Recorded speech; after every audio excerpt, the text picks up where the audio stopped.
So, what have we got? One Kremlin on either side, a heavy run of Des Moines, our first Yoshino of the tournament, Gearings and a Shimakaze as a deviation for Sunich. This is going to be one of those interesting games. Interesting mix of the old and the new here. Starting with one detonation, of course. Boom, yes. Boom indeed. Right, let's see how the teams shake out. So we're starting to see an immediate move by the Masterminds. They're putting what looks like a blocking force down towards point C. Des Moines, Henri, and a gearing by way of a force there. The battleships are just shaking out. Interestingly, no, in fact, it looks like all three Des Moines are moving east. We're seeing a Shimakaze push west-southwest under Sunich in order to get an early look at point C.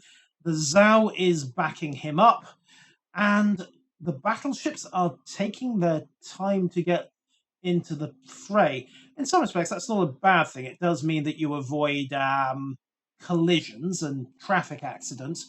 But okay, the Kremlin has pushed off towards the southeast, and looks like the Montana is going southwest to back up at point A. So we might see a seaside shove come out of Mastermindz. The question is, of course, how much of a blocking force will Don't Push Back have deployed at point C to try and stop this little steamroller of artillery and pain that is coming their way. Of course, nobody really knows what the other side is doing because no carriers, no early reconnaissance. Masterminds are trying to make back a 30-something health deficit in their ships. A good chunk of that is going to be down to the fact that they have taken supercruisers. They have fielded both a Yoshino and a Stalingrad. So the force balance they've taken tends to lead to a more standoffish setup. Yoshino, of course, is happiest past 15 kilometers. Stalingrad can play the range game as well, although she does want to get to about 12 to use her radar. And contrary to that, though, they've got a Kurfürst in their lineup. You don't see the Kurfürst very often in tournament play because she's regarded as a rather unsubtle ship. You tend to see the multi-rollers, especially when you've only got two battleships in your lineup. But, well, we'll see what they make of it. Norwood may have a plan. Or possibly just grab the only tier 10 battleship he had in the dock. I honestly do not know. Toxic Liberator there has gone to ground. He's in position to drop radar onto B and illuminate it to block any capture action. Mad Guy is pushing in to point C. Kenny the Clone again settling into a blocking radar position. And the Shimakaze of Sunich is making an early grab for point A. Now, the meter has jammed, which means that there is an enemy destroyer in point A as well. So that's our first indication of what Don't Push Back have gotten up to. Of course, Sunich is being a bit aggressive here. He's only got Roger as the backup in the Zhao. So if he isn't careful, he's going to find that he's bitten off more than he can chew, particularly since he knows that there's a gearing over there. Time Warp's moving up to engage, but he's taking his time, making sure I suspect as much that he can provide flanking fire into point B if he has the need. And we have our first serious enemy contacts. Norwood's Kurfürst, Seika's Stalingrad, both pushing up into A. They found the gearing, got a very, very brief look there at, I think it was Solar Stone's gearing as he just backed into the point. Sunich dumps one wave of torpedoes, holds his second and third launchers in reserve, dumps the second launcher, again just playing the odds, looking for a slightly different vector there and running off the gearing's torpedo track. But critically, Solarstone is able to get a cap. Over at point C, however, we're seeing the first developments of the usual stalemate. Wookiee long time, I think, maybe regretting any comments about letting the Republic onto his planet because he's taking some shell fire as he gets forced out of point C.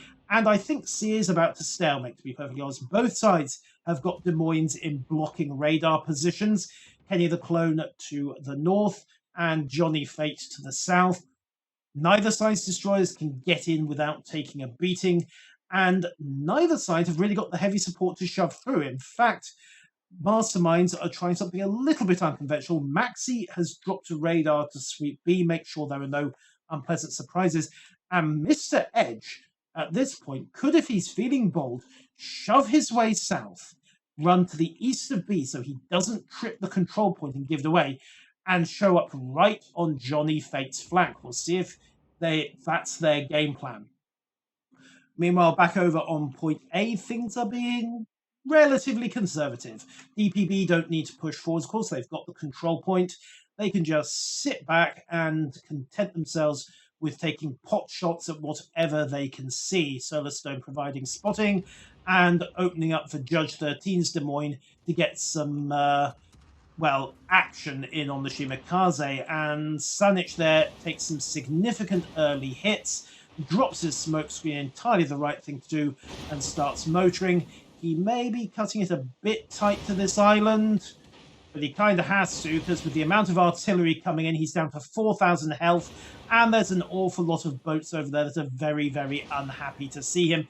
And I don't know he's going to break cover before he manages to avoid it. No, he probably isn't. 11:35, 6:73. Another salvo comes down. Sanich goes down. The Shimakaze of Mastermindz on the west is gone. That is most of their stealth spotting over on point A disappeared. And it's not looking too good for Mastermindz on point C either. Somehow, Wookie Long managed to get into point C long enough to secure the cap. It may cost him, though. Torpedoes sailing into point C. They're going to run through the smoke cloud. No hits. Radar up, and in fact, Wookie Longtime did not hang about once the cap was complete and immediately legged it.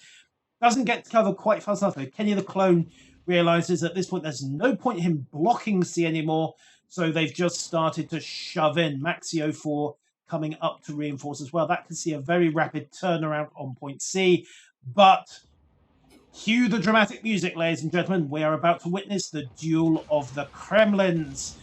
Although I'm not sure Mr. Edge has quite realised what's staring off his port bow. The secondaries have engaged. Mr. Edge is actually trying to get his stern guns into play, and that's going to cost him, because the one thing you never do in a Russian battleship is give broadside. The armour's great from the front, but you've got an above-water citadel, and it's right behind the armour plate. So if you go past critical angles, it's going to get messy. Sun Torpedo from nowhere smacks Eagle 2. Wookie Long is taking some early hits. Eagle 2 is about to start getting focus. Edge is pushing in, and he's also trying to get his stern guns into play. I don't know. There we go. Both sides are looking for it. Wookie Longtime finally takes random shell fire and goes down. But the real action is going to be here on this fight.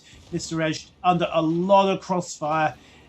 Pushed a bit too far, if I'm honest, and he's down to 20,000 health. He's got flanking fire coming in from Norway's Kurfürst. He's got other fire coming in from the Yoshino, sitting back and just content to burn him to the waterline. And of course, if he gives any more angle to Eagle, he is going to get hit straight through the citadel. Although reversing like that, Eagle really does need to start the starboard turn, but it doesn't matter. There goes the Kremlin. Pushed a bit too far forwards there, perhaps, and gave a bit too much flank hand. German engineering proves its superiority once again. And it has to be noted right now that Masterminds are in trouble. They're down 2 boats. They're down 150,000 health. And while they have got B and C, they don't really have any way of securing A. And their forces in B are, about to get caught in a rather nasty crossfire. Johnny Fate is quite content to play delaying action there. Eagle is just inching his way forwards very slowly. I think at the moment, Don't Push Back are trying to figure out how they can get up and onto the flanks, particularly if they can bring Eagle round this side here without getting themselves repeatedly hammered and set on fire. Because if Eagle does try to come up this channel, he's going to expose himself to a crossfire from Maxi. And honestly, at this point, if Masterminds sit back and force DPB to push, they have got some very nice crossfires to work with, but Time Warp's in trouble. Once again, the Germans are coming. And in fact, the Germans are setting fire to everything in sight. 2,000 health, 1,000 health, 475, 1,600. Repair party's going, but he hasn't got a damn con. Armor piercing comes down, and the Yoshino there just caught him nice on the flank. White Knight 82 playing a Yoshino exactly how you're meant to play it. This ship loves to sit back and just burn all the things from range. Kenny the Clone taking a risk there, going broadside almost in front of Johnny Fate, but Johnny had another target. He's down to 1,900, 2,000. He's got the repair party's way, but again, focused fire is probably going to tell.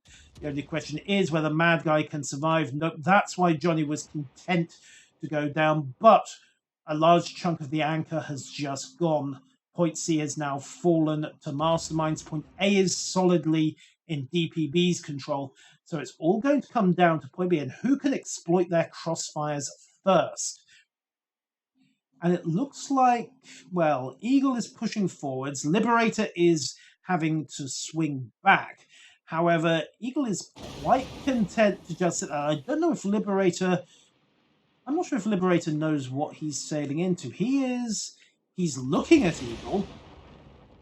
And he's trying to turn around an angle, but 4,000 meters from an angry Russian battleship.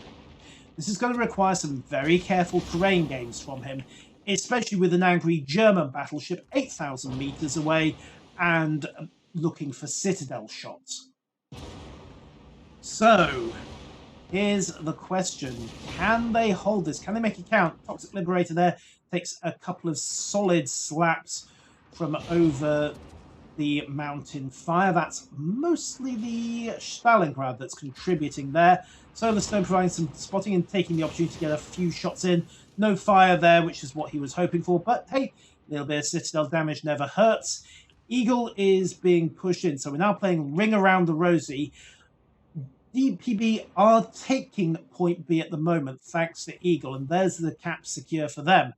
But I don't know that they can hold it, because in the process of this, then again, maybe they can hold it, because that effectively allows DPB Eagle 2 to hook up with Judge 13's Des Moines. And now it's the two Des Moines of Mastermindz that are in danger of being flanked. They finally pinned down the Yoshino, and with focus fire coming on him, we're going to see the Japanese supercruiser taking a lot of hits. He can't really disengage from Luke Skyhacker either. So with the French AP smashing through his flank, he's got to turn. But if he turns starboard as he is, he's going to go broadside to Kenya the Clone, who is also throwing armor piercing. Welcome, ladies and gentlemen, to the naval equivalent of Morton's Fork.